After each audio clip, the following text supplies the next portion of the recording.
Hi guys, so we're going to be thinking here about how to add decimals. We're going to be taking some notes. So you have a choice. You can either choose to work digitally if you want to kind of type up your notes. You can also grab some paper and sort of set up your page to mimic this. So we're going to take a sec here. You can pause the video and get yourself set.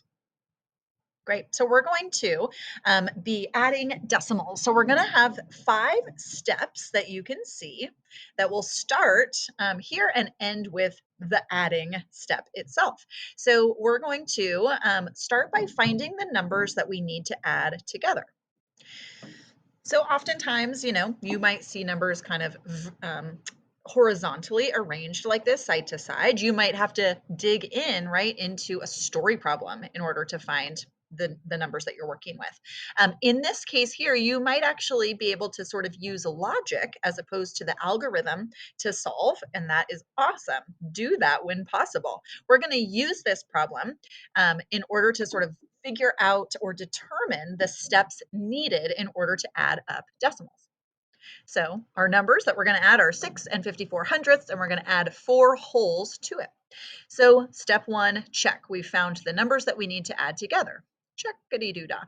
So step 2, we're going to go ahead and take our numbers from our from our horizontal orientation and make them vertical, or stack them into their place value columns. So we're going to make them go up and down.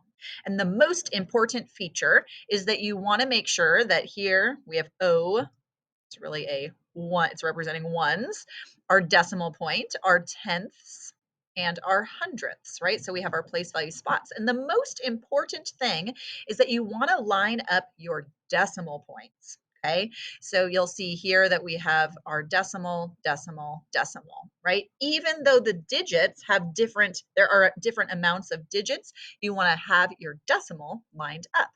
So a pro tip is, I find it handy to order your number from the biggest number. You can put that at the top of your stack. 6 and 54 hundredths is bigger than 4.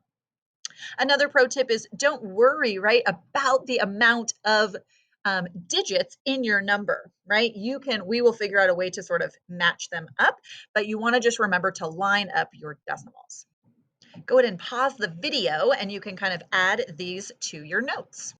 Great, so we're ready for step 3. So in order to keep the decimal point in your sum being a fancy math word for the answer to an addition problem, you're gonna place a decimal point right below, whoop, in the answer portion, right? Here's your equals line. So your answer, your sum is gonna be living in here.